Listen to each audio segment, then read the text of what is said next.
माँ की ममता। एक छोटे से कस्बे में समीर नाम का एक लड़का रहता था। बचपन में ही पिता की मृत्यु हो जाने के कारण परिवार की आर्थिक स्थिति बड़ी दयनीय थी। समीर की माँ कुछ पढ़ी लिखी जरूर थी, लेकिन उतनी पढ़ाई से नौकरी कहाँ मिलने वाली थी। सो घर घर बर्तन मांजकर और सिलाई बुनाई का काम करके किसी तरह अपने बच्चे को पढ़ा लिखा रही थी। समीर स्वभाव से थोड़ा शर्मीला था और अक्सर चुपचाप बैठा रहता था।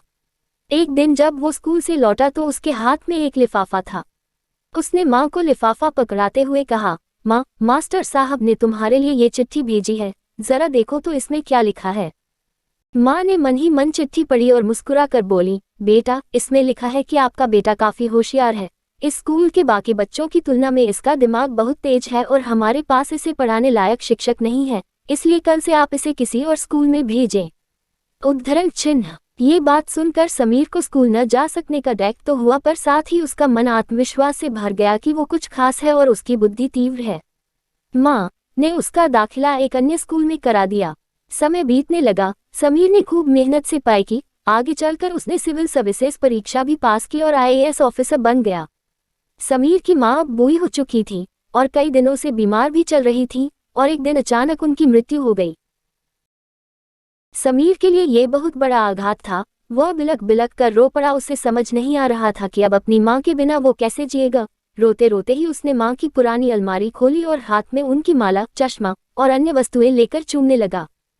उस अलमारी में समीर के पुराने खिलौने और बचपन के कपड़े तक संभाल कर रखे हुए थे। समीर एक एक कर सारी चीजें निकालने लगा और तभी उसकी नजर एक पुरानी चिट्ठी पर पड़ी। दरअसल ये वही चिट्ठी थी जो मास्टर साहब ने उसे 18 साल पहले दी थी। नम आंखों से समीर उसे पढ़ने लगा। आदरणीय अभिभावक, आपको बताते हुए हमें अफसोस हो रहा है कि आपका बेटा समीर पढ़ाई में बेहद कमजोर है और खेल कूद में भी भाग नहीं लेता है। जान पड़ता है कि उम्र के हिसाब से समीर की बुद्धि विकसित नहीं हो पाई है, अतः हम इसे अपने विद्यालय में पढ़ाने में असमर्थ हैं। आपसे निवेदन है कि समीर का दाखिला किसी मंद बुद्धि विद्यालय में कराएं अथवा खुद घर पर रख कर इसे पाएं। सादर। समीर जानता था कि भले अब उसकी माँ इस दुनिया में नहीं रही, पर वो जहाँ भी रही उनकी ममता, उनका आशीर्वाद सदा उस पर बना रहेगा। भगवान सभी जगह नहीं हो सकते, इसलिए उसने माएँ बनाई। माँ से बढ़कर त्याग और तपस्या की मूरत भला और कौन हो सकता है।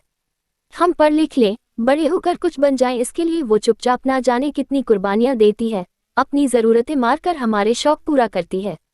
यहाँ तक कि संतान बुरा व्यवहार करे तो भी माँ उसका भला ही सोचती है।